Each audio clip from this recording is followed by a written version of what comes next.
Lord of the Mysteries. Chapter 206. Grade 2 Sealed Artifacts.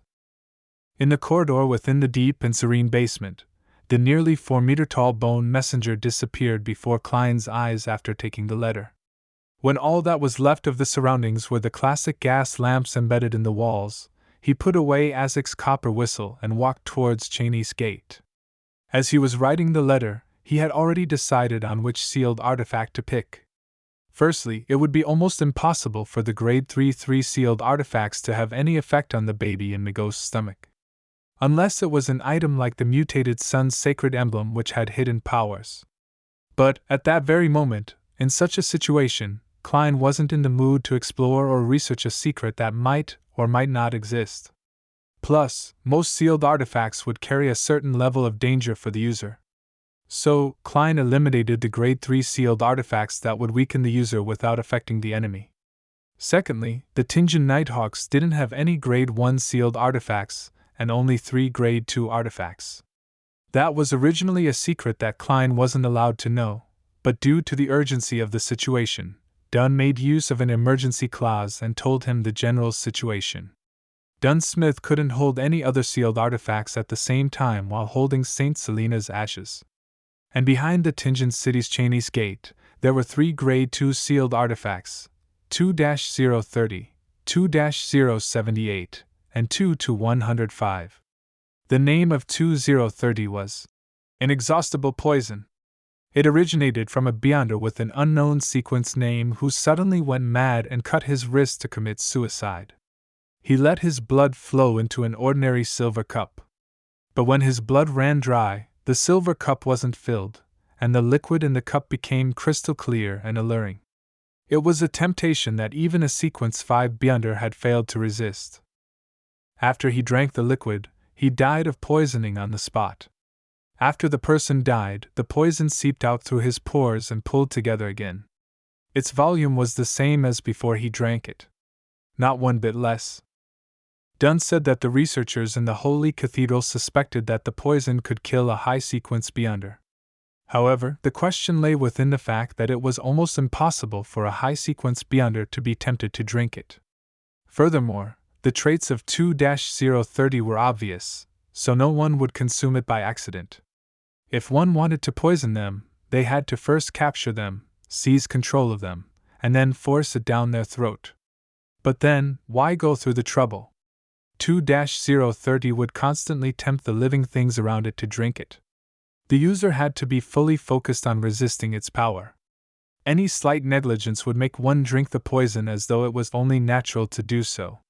When Dunn finished his description, Klein decided, almost instantly, to not pick that sealed artifact.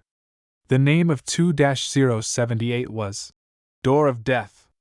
Its appearance was like a normal wooden door. Any living thing that passed through it would die instantly. No high-sequence Beyonder had ever participated in the test. It possessed living traits and constantly attempted to escape. It could change its appearance and disguise itself into pre-existing doors. If the user made any mistakes, he would lose control of it. Then, he would need to be careful and not pass through any door near him. He would have to try to wait at the original spot for help or break through a wall to escape. Klein thought of using 2-078, but after re-evaluating the latter two, he felt that the intuition of a legendary creature would be very sharp and would be able to differentiate whichever door was the door of death. In the end, he decided to pick 2-105. The name of the sealed artifact was Blood Vessel Thief. It looked like a thick, stiffened blood vessel. Anyone who touched it, regardless of whether they were protected or not, would have their life stolen.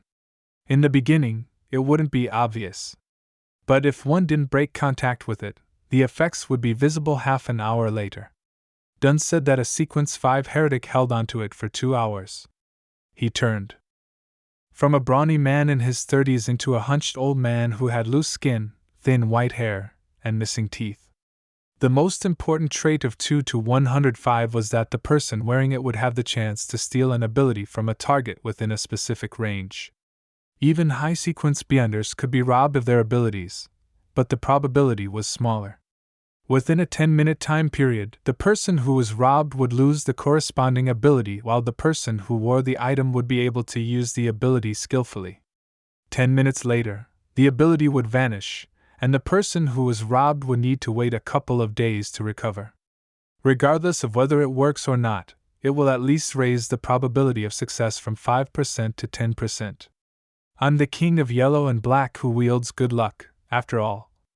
Besides, our main goal is just to take precautions and make preparations to deal with the worst-case scenario. We won't necessarily have to take action. Hopefully, reinforcements will arrive soon. Klein stopped outside the duty room, showing no signs of hesitation anymore. About the negative effects of sealed artifact 2-105, he wasn't worried because he wasn't planning to use the artifact himself. His plan was to give it to Leonard, as he already had the flaring sun charm and Azek's copper whistle, who he had no idea if it would still be suppressed. My dear poet, it's time for you to show your true secret. Klein muttered and saw Sikatron standing by the duty room. With her white hair and black eyes, the part-time author remained silent for a few seconds before saying, "Why don't you guard Cheney's gate?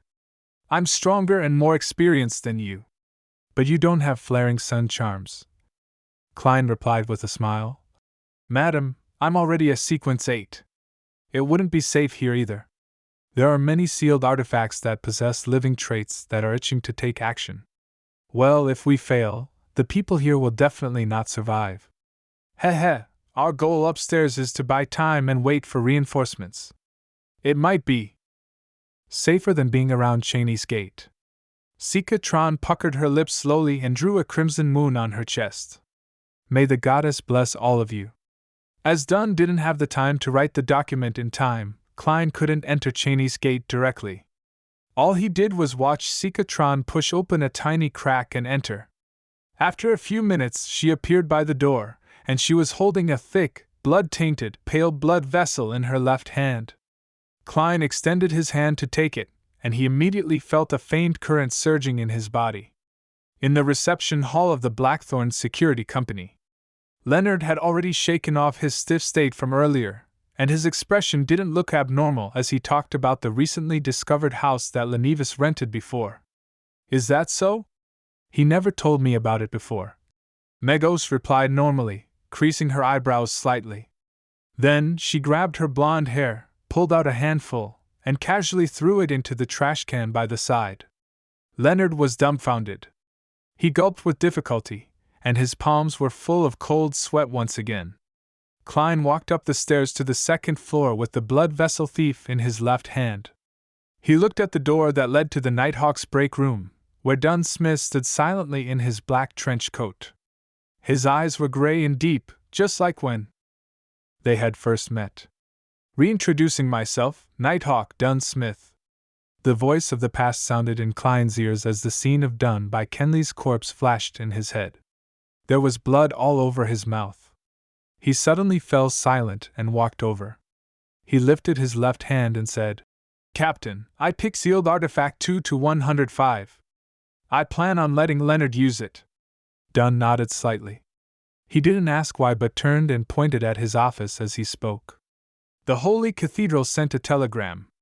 They said that they'll gather a team of strong Beyonders immediately and asked us to stall for as much time as possible and try to wait." About those coincidences, they didn't give any reply. I think they don't have any conclusions as of yet. Or perhaps, the person who handles the telegrams doesn't know the actual situation and has no way to make guesses. You know, we have to make the best use of time. Telegrams can't be too long. Yes. Klein nodded. He got closer to the partition and looked outside as he said, "How's the situation?" "Nothing strange as of yet." Dunn looked down at the Saint's Ash box in his left hand. Seeing how Leonard and Megos were having a good time chatting, Klein didn't interrupt them. He retreated to the Nighthawk's recreation room and faced Dunn with the corridor in between them. Just then, Dunn suddenly let out a self-deprecating laugh. "I forgot something." "What is it?" Klein replied, puzzled. Dunn looked sideways at him and said, "Daly told me to explain myself to you." "Huh?" Klein was stunned, as he couldn't quite understand what the captain meant. After 2 seconds, before Dunn could reply, he suddenly understood. Madame Daly didn't reply immediately because she thought it was unnecessary. She had forwarded the matter to the captain and let him explain himself. That means that there isn't anything serious with the captain. At this critical point, Klein suddenly felt a surge of joy erupt inside of him.